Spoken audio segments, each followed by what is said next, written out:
I'm gonna say this, I believe this 100%, you're not gonna make your maximal gains, you're not gonna make your most efficient gains unless you're using a training journal. Okay, let's get this thing going. We're here for another day. It's November 5th, GST training vlog, winter bulk, day 17 I wanna say. I don't think I've made the thumbnail for 17, so I think it's day 17. And I'm ready to go, as usual. It's a lift day, it's a deadlift focused day. Looking forward to deadlifts. I got 3 compounds lined up back to back in the beginning.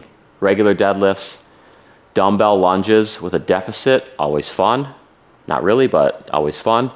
And good mornings, which have been feeling just hot lately. Those have been feeling really good, really light. That's honestly a lift that I'm looking forward to most today. I've probably never said that before in my life, you know?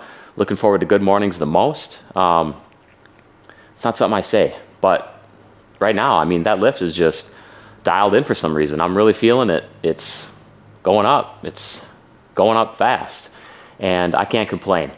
So yeah, November 5th, it's kind of nice outside today. I think I'm gonna take the family out to dinner tonight. We're gonna go get some post-workout Mexican. I already know what I'm getting. Enchiladas verdes, I always get those. Those are really good. Chicken enchiladas with that nice salsa verde on top. Get some cheese sauce maybe on there, some rice. I always do double rice, and then I pour my salsa on top of the rice, and then I use chips to eat that mixture. And that's just so good. You know, you got to take advantage of the all-you-can-eat chips when you're at the Mexican restaurants. No way around it. Plus, hey, I'm bulking. I'm about to hit leg day. And that's going to just be such a nice post-workout meal.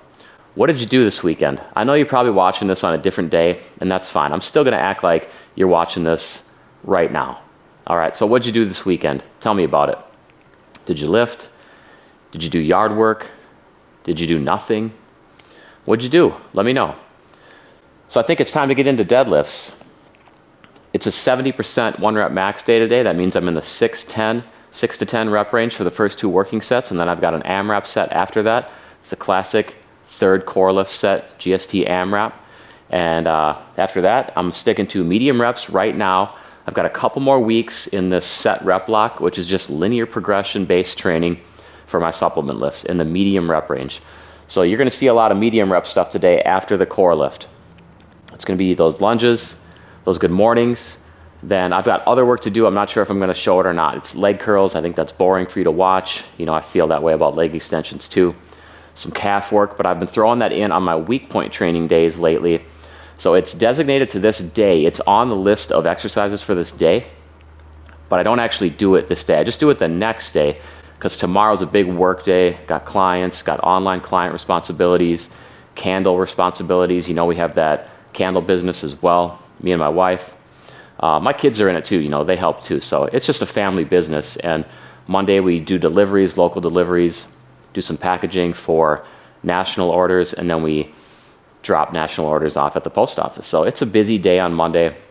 That's why I take a short workout day, like a 30, 40 minute workout, and I just get that weak point in. Forearms, calves, neck. That's what I'm hitting right now for weak point training.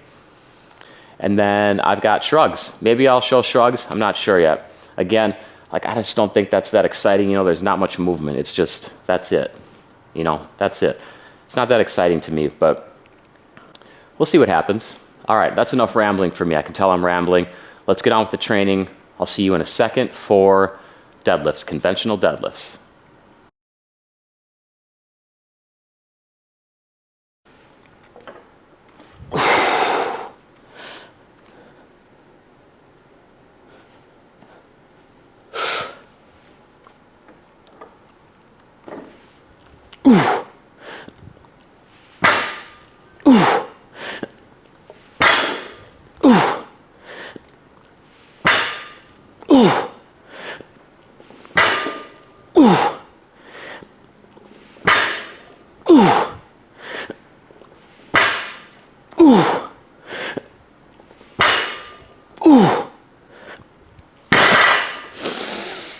Ooh, that feels good today. Super tight, kind of light.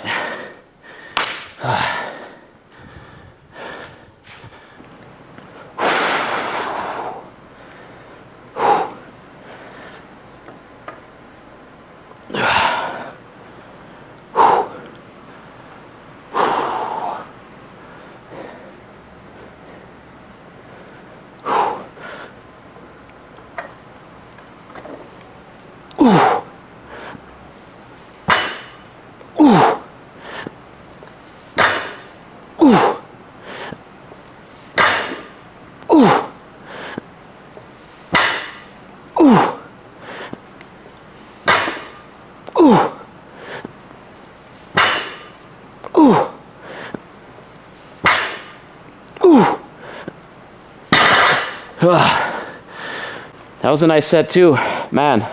Feeling sturdy. Not super quick, but feeling sturdy. Feeling calm, cool, collected. I'm taking these slow today in between sets. Taking like 5-minute rest periods. You gotta adjust on the fly. I feel like I need that today. So I'm gonna do that. And I got one more set coming up, the AMRAP set, aiming for 12. All right, I'm gonna be real strict here, especially with this initial liftoff. The initial liftoff is when people tend to almost have the worst form, I would say. You got the initial liftoff. It's a little bit harder than when you're in it, like when you're already standing up. And then you have the final reps of the set where form tends to break down from fatigue. But just being able to get set in and get that initial lift with great form, that's tough. And the deadlift is different. You know, most lifts, they start from the top. So it's like a bench press. You know, you're starting at the top of the lift and then coming down from there. If you were to mimic that on the deadlift, you would have to have the weight would start up and then you would unrack it, lower, and then come back up. You know, lifts are tougher when you start from the bottom. If you unracked a bench here and had to start, you can see what I'm talking about. Form's gonna be a little bit more tricky, a little bit more difficult. So you gotta be super strict on that initial lift. Really get into it, really get locked in.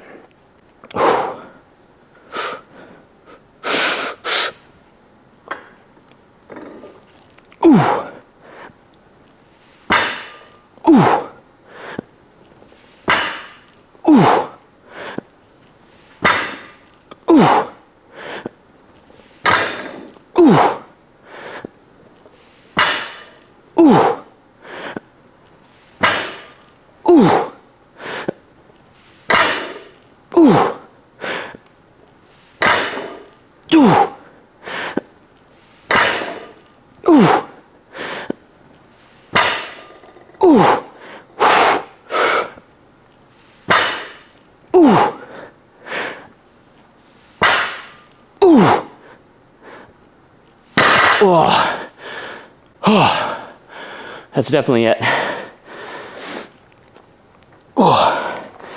Now, from an outsider's point of view, it could have looked like I had more.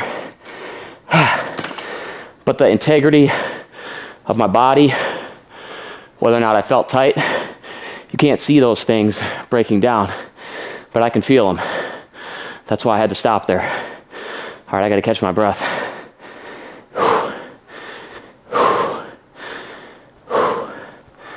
Do you think you're supposed to have a lower back pump after your deadlifts, after your conventional deadlifts?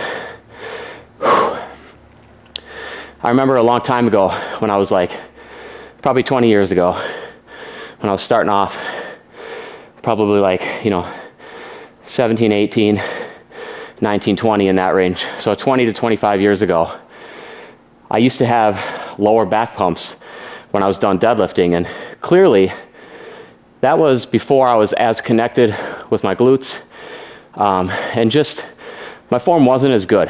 I wasn't as experienced, and I would have lower back pumps, big time. I mean, a lot of guys would, and that's bad. You don't actually want that, because that means that you're moving your back, those spinal erectors. You're moving them. Your lower back's rounding, and then it's flexing, arching. So you're working those spinal erectors in a non-static fashion, and that's a symptom of poor deadlift form. That's a symptom of lifting with your back and maybe lifting with your legs as well, obviously, but lifting with your back a lot more than you should. Even if you're lifting with your legs, it's still possible to lift with your back too, and you don't want to do that. So having that back pump after deadlifts, if you have that, you might want to just video yourself, double check your form, because something's off there. You shouldn't have the lower back pump. See, when I came off those deadlifts, I'm feeling a quad pump and I'm feeling a glute pump, more pronounced than the glutes, because I believe that those work harder. My legs are just feeling full in general. Hamstrings somewhat, glutes a lot, quads more than the hams, just in between the hams and the glutes. So I just wanted to talk about that because I think that's important. It's an indicator that something might be off with your form. Like you're lifting with your back a little bit too much. And Again, that's that lower back pump. You don't want to have that coming off of deadlifts.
You ever get to the point where all your socks, you can tell they're made exactly the same because they all start to fail at the same time.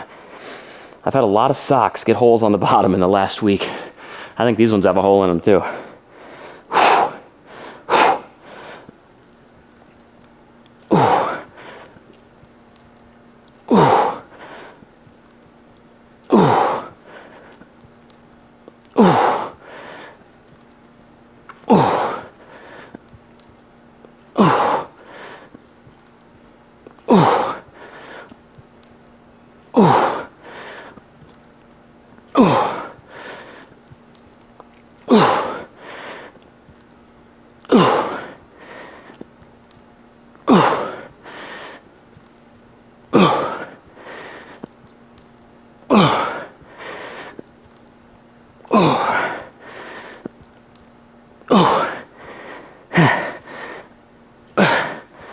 I honestly lost count. I think I got 2 more.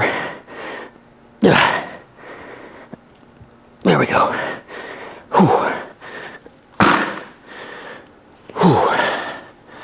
Pretty sure that was 20.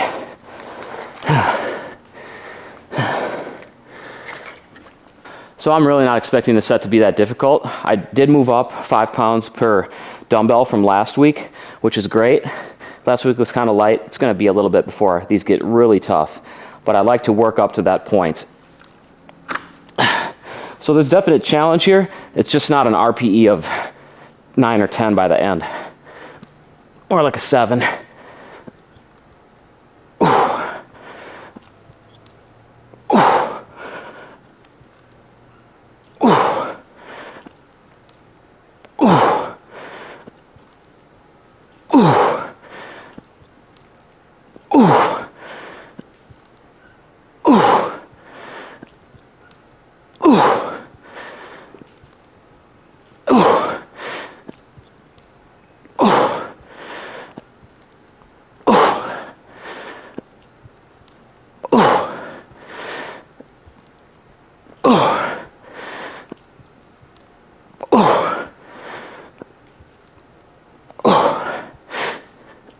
Two more.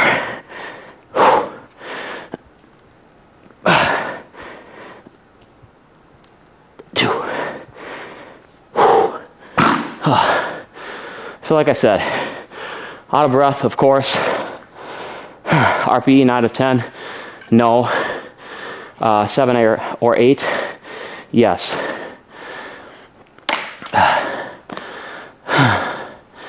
Enough to hinder me from being able to say my words correctly? Yes. Whew. Honestly, my motivation for those, to get through those, was to get to good mornings. As crazy as that may sound, I'm looking forward to it. So good morning's up next. Imagine how brutal leg day is for that guy. So good mornings are finally here, right?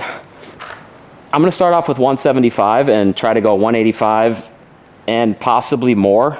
That's going to be my goal for today, though, is 1 or 2 sets at 185. And like I said, possibly more. So always do your good mornings with the bar in the low bar position. I think that's paramount to success with good mornings, also to safety and just comfort. If you can't put the bar in the low bar position because you're tied up in your chest and shoulders, just try it. Do it with a broomstick, do it with an empty bar for a little while. You're gonna quickly loosen up and acclimate and be able to just go with that low bar position with zero discomfort. I'm in this position, I don't feel it at all. At one time I did, I don't anymore because I just did it. I just kept on doing it. All right, first set, 175.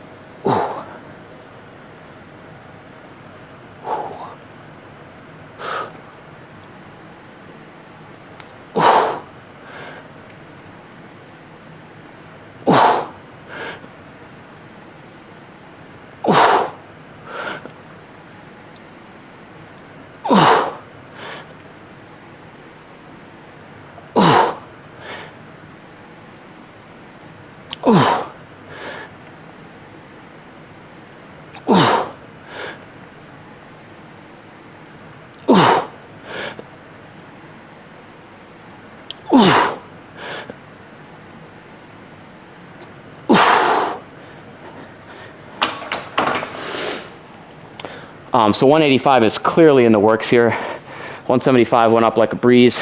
Nothing felt off. Everything felt great, connected. 185, and I think there's a good chance I'm gonna go more than 185 today too. All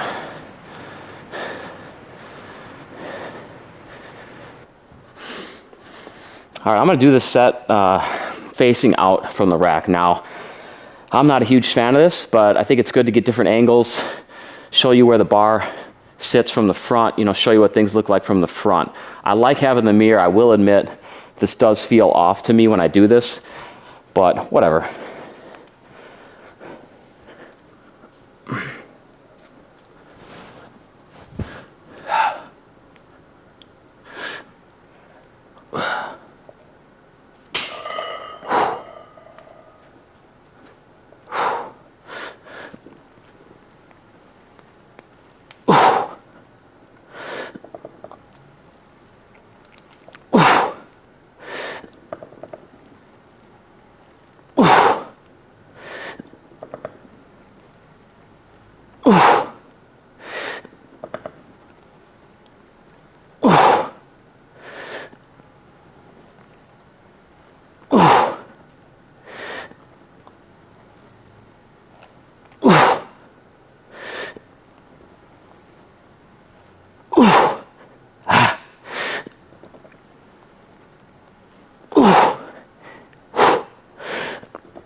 All right, that was 10.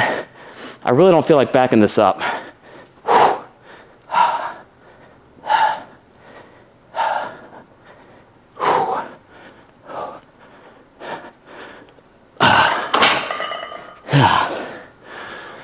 All right. Hopefully you appreciated that front angle because that was kind of sketchy. I'm not going to do that again today, especially not with going up in weight. I'm definitely going up though. Let's do 195. All right, so one of the things that I wanted to mention here is the benefit of a mirror for a move like this. Now, personally me, I have this curve in my lower back. It's been there, I think it's been there my whole life. I'm not sure. So one of my hips sits higher than the other one. So my right leg has a tendency, especially my right ankle, has a tendency to cave in. It wants to cave in like that. So when I'm doing squats, lunges, anything lower body, I have to try to rotate my hip outward, and I can't let my foot cave in. I have to try to keep that knee out. I noticed during that last set of good mornings, you know, without the mirror, one, my stance was a little bit wider than I wish it was, or than I wish it would have been, which a wide stance on this makes my knee want to cave in more. And I also noticed that I just wasn't able to watch it in the mirror, obviously. So naturally it came in because I forgot about it. I was thinking about other things having to do with good morning form. So I'm going to get back to the mirror. 195. I haven't touched this weight in a long, long time. So this feels really good. Here we go.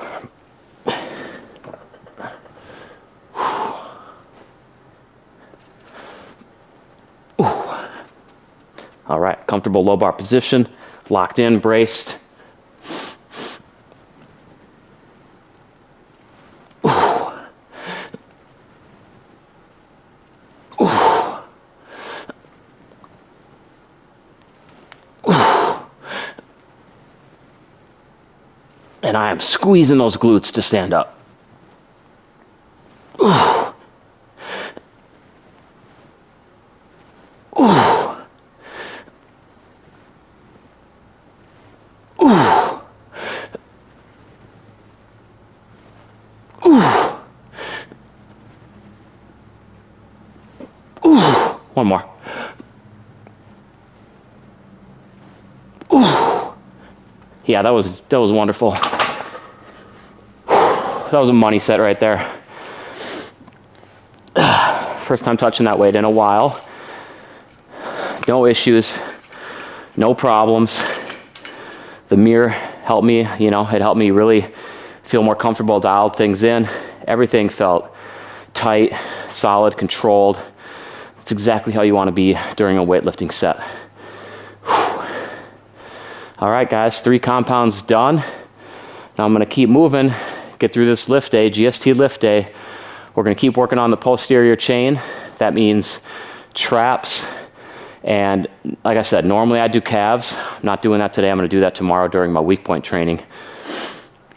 And then I've got some abs as well. And oh, of course, leg curls. You have to isolate your hamstrings at least once a week. You have to do that for balance. Don't just rely on hip hinge movements for hamstring work. Do them. They're hugely important. But you got to isolate the hamstrings. Lying leg curls, seated leg curls, or kneeling leg curls. Keep one of those in the mix at all times. You cannot not do those. All right, I'm going to take a little pause here, take a little sit-down break, 5-10 minutes, and we're going to get into the training chat. I got this push, like this drive to talk about the importance of a training journal today. And a training journal obviously is where you keep your records. You keep the weight that you used, how many reps you completed, the exercises that you did that day, any notes that you want to add about exercises, things like that. The importance of a training journal, it really cannot be overstated. I'm going to say this, I believe this 100%. You're not going to make your maximal gains. You're not going to make your most efficient gains unless you're using a training journal. I don't care what anybody says about, man, I can remember this, I can remember that. I don't need a training journal. I have it all up here. That doesn't work. You know, they think they do, and that's fine. Let them think that. But that guy is not making his most efficient, or he's not maximizing his gains. I promise. That's just the way it is. So if you're using programming that's based on solid foundations, like real principles, like periodization, linear progression, progressive overload, multiple rotating rep ranges, things like that, you cannot tell me that you're going to remember what you did on your medium rep week, 2 weeks ago, or what you did on your high rep week 3 weeks ago, depending on how you're rotating your reps. You cannot tell me that you're going to remember what you did on your AMRAP set for your 60% 1 rep max week a month ago, depending on your periodization schedule. You're never going to remember that, and that's why you're not going to make your most efficient, and you're not going to maximize your gains, because you might be repeating yourself. You're just not doing it right if you're not keeping a training journal, and that's just the way it is. So that's, I think to me, that's the number one reason why you should keep a training journal of some sort. Personally, I recommend paper and pen in the gym, because I just think that's cool. It's traditional, it's immersive. I just like it. It's back to basics. It can't distract you like your phone. There's just so many reasons why a training journal, like a legit, real paper and pen or pencil training journal, is so much better than any electronic. And of course, you can transfer your writings to an electronic journal, like in your spreadsheet, on a forum, in an app, something like that. But I really encourage you to have that paper and pen training journal. I just think it's cool, and it's the way that it makes you feel. Like you break this thing out, it's a little bit weathered, wrinkles here and there, you know, smudges here and there, sweat drips here and there. There's just something about that, I think it's special. And here's one more thing that I always mention when I talk about why the training journal, like a paper and pen training journal, is cool. Because someday you're not going to be around anymore. Maybe you have kids. You know, maybe you have a significant other. Let me ask you this. What's cooler? What would you rather pass on? Some form of electronic training journal, like an Excel file or something like that? Or would you rather have your kid or your significant other be able to pull out your training journal, your physical training journal, your paper and pen, and see your writings, feel the pages, and do all those things that help them think of you and remember you? Trust me, the e-journal, it's not going to give that type of feeling. Leave something for people that are special to you, and they're going to remember you in that cool way because you took the time to just sit down and write out your training journal. And that's why the training journal is awesome. That's why it's crucial for your gains, and that's why it delivers that special aspect that you probably didn't even think about before. Okay, I'm done, man. I'm going to get off my training journal soapbox, and I'm going to keep getting back to work. I really hope you learned something about the training journal, and I hope you pick one up. I really like the old school, like brown leather-bound ones. They have them on Amazon. They're like 20, 30 bucks, which I get it. It's kind of expensive, but it lasts forever. It gives that cool feel, and it's just you know, a little bit extra special, and that's what I recommend. All right, that's it for today's training chat. I got to keep moving through this workout. I got to keep this pump on. I'll talk to you later. So I wasn't going to film any of these last three, but I decided to, I'm done with my shrugs, I'm done with my leg curls, I'm just going to do hanging leg raises, seal this day up, and then I'm going to get a meal in, and then I'm going to get another meal in, you know, going out to eat with my family, Mexican. That's the big one I'm looking forward to. But that's not for a few hours, looking at the time right now. So I'm going to get another one in first. Got to get that in.